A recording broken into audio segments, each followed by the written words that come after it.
Greetings, Jerry here. I bought this from AliExpress, or AliExpress if that's how you want to pronounce it. It is a endoscope. So it's a little camera on a wire. You can use it for looking at things that you can't reach. So put it down your sink or down into a wall cavity or something like that. And I was buying a few things and I saw this for sale. It was only like $3. So I decided to buy it because I thought it might be interesting to see whether or not it works with OBS. So OBS is the video capturing software that I'm using to make these videos. And there are some times when I wouldn't mind, being able to show you something that's in an awkward position. And it's quite difficult to get a microscope in there or something like that. And I thought, wow, wouldn't it be interesting if you could get a decent image out of this little camera here? So that's what I'm going to do in this video. I'm going to have a look at it. So what I'm hoping is that when I plug it into my computer, that it's going to appear as some form of camera, like a webcam or something like that, something generic, and that OBS will actually be able to pick it up and give it to me as a video source, in which case I can then make videos using this when I get to points in the video that are difficult for me to capture. It only cost $3. I bought the shortest length that I could get, which was 1 meter. So let's just open up the packaging and see what's inside.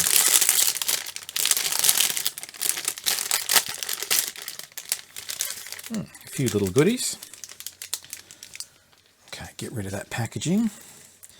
So let's have a look here. So it's a 3-in-1 Type-C Android and PC endoscope, and it shows Android, Windows and Mac. Doesn't come with any drivers or anything like that. And it will, I don't know whether I can get it so it's not shiny.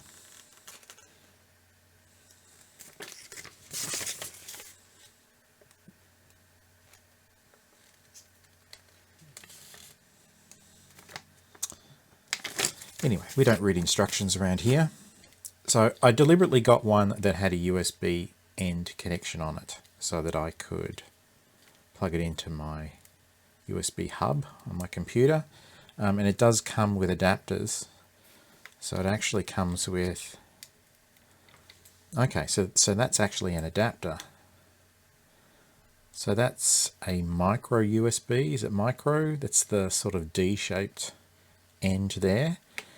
And there is the connector that turns it into USB-C, so you can use it with that. And then there's the connector that turns it into USB for connecting into, I say normal, it's going to be USB-C from now on.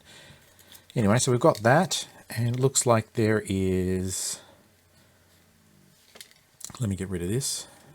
Yeah, so it looks like there is a control here. So there is a push button here, which I imagine is for taking photographs or starting the video or something like that.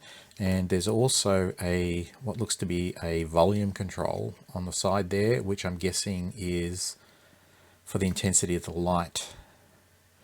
And there is another hole there that almost looks like a microphone. Anyway, so it comes with that. So that's 1 meter in length. What else did we get with it? Got a little packet here. What are these? These look to be, oh, okay, so little clips that go on there, I guess, so that you can, to make it stiffer. Is that right? Maybe I should read the instructions. You can plug it into your computer. Yeah, it doesn't really say what the hooks are for, but I mean, obviously the hooks must be for letting you bend it, keeping it stiffer. What's that? Oh, okay. That's a mirror. So that's a tube with a mirror on a 45-degree angle. Ah, and that screws on the end. And it's like, so you can put it down in a hole and it will see out at a 45-degree angle or a 90-degree angle. Like one of those, like a periscope. Or one of those things they used in World War I in the trenches to see over the top. So that's interesting. So what's this one here? So this one, I think, is just... This is for the hooks. So that goes over there. Okay, so that goes over there. And then that gives you something that you can hook it into.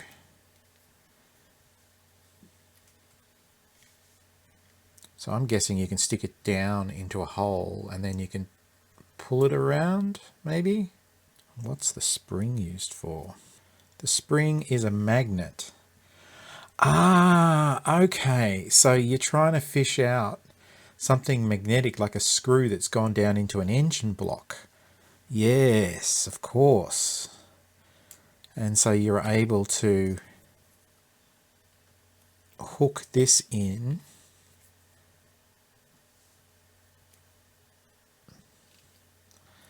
Somewhere like that.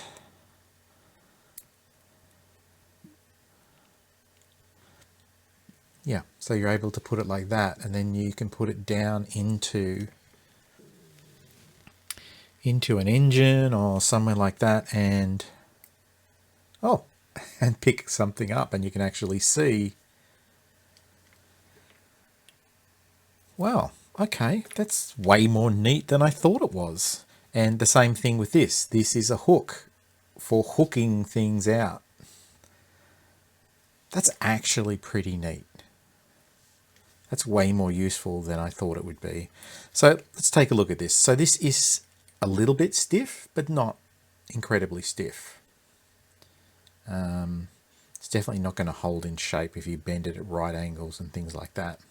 I believe you can get more expensive ones that have a dial on them that will sort of ratchet the thing around.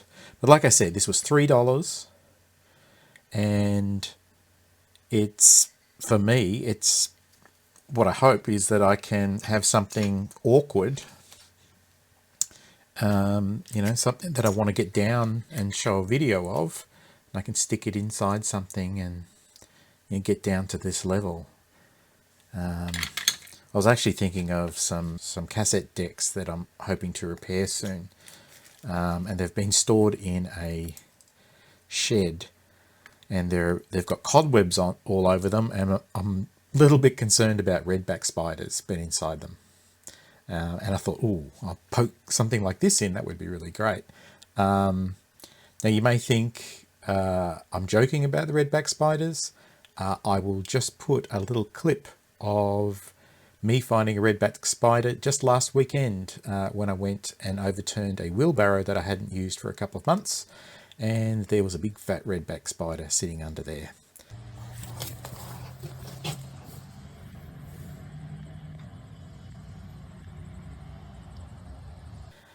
Which is why, you know, in Australia, we generally don't pick things up without wearing gloves or turning them over.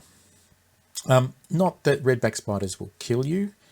I don't think that anyone's died from a redback spider bite in ages.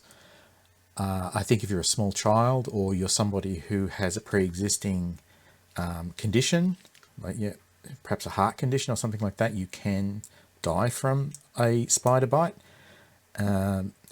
But a normal healthy person will just get sick, quite sick, I believe. The thing is that redback spiders are everywhere.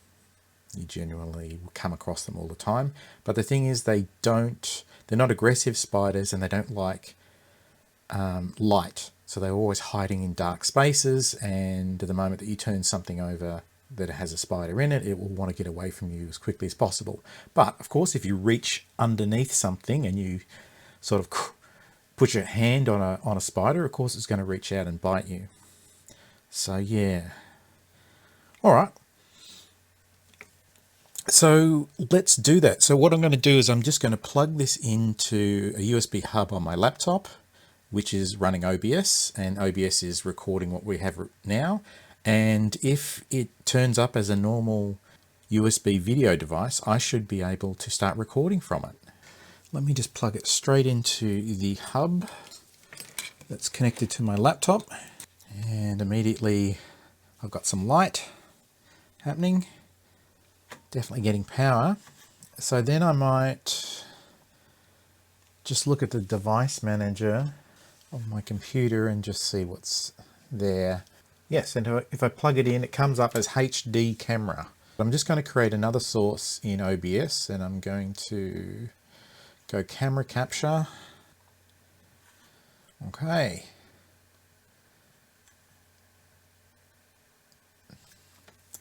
And there we go. What have we got? We've got quite a blurry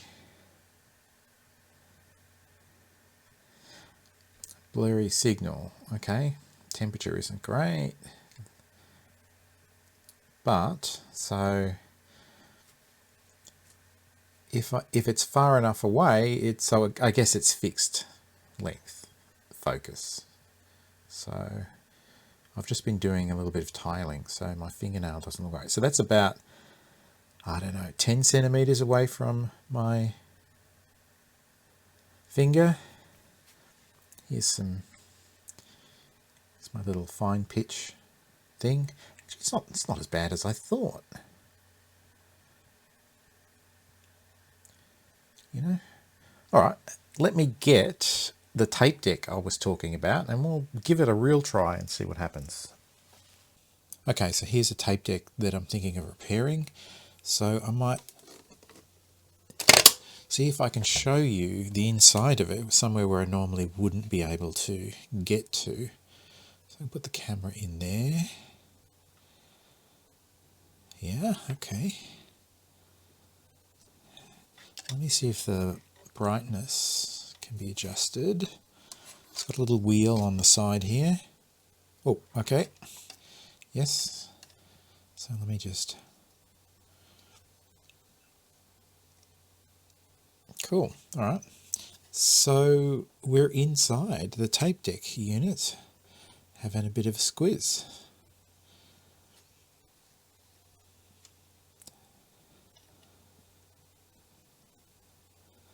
That is very cool. Of course, it's still the focus bit. You still need to be sort of about 10 centimeters away from your target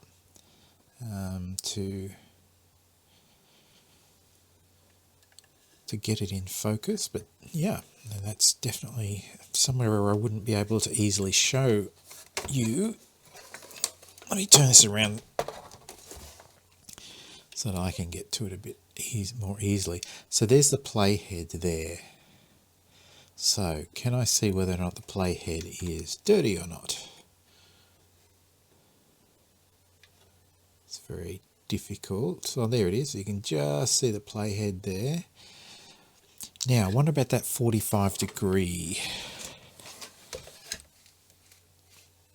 mirror gadget. Let me put that on.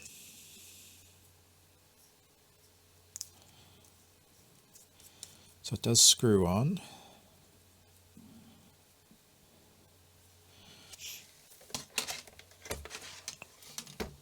So let me get this in there. Yeah, you feel the vision isn't as great with the mirror on. Okay, so I just realized that there was a protective film over the mirror. So now I've removed that and we're getting a much clearer picture. So there's the playhead there. It's still difficult for me to get far enough away from it, but yeah, it's much better with the mirror now that I've removed that protective film. So I'll just splice this into the video. So yeah, I'm liking it. I can definitely see this has been useful.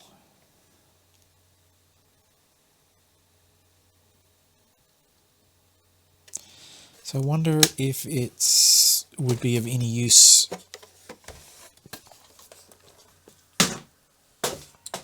Well, as a poor man's microscope. Let me find something that's quite small. Okay. So here's a Raspberry Pi. Let's have a look into the ports of the Raspberry Pi.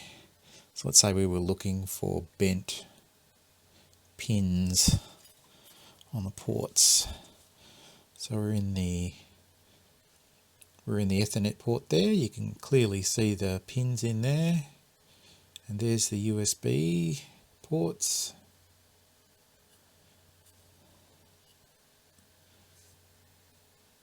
I mean, you're not going to get great detail of the components and things like that.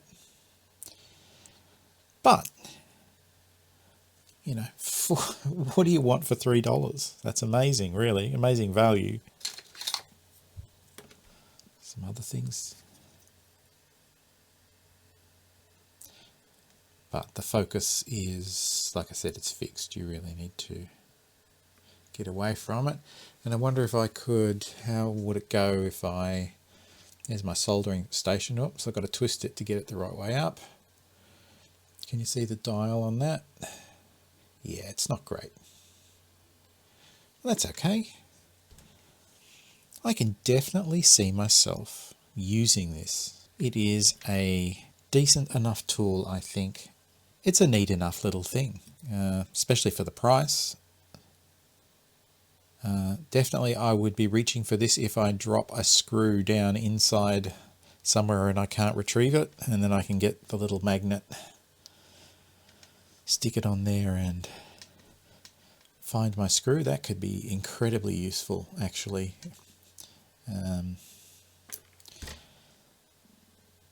So yeah, I like it. Just show you this tape deck that I got. Big, nice, solid one. But it does look like it's been sitting in a garage for some time.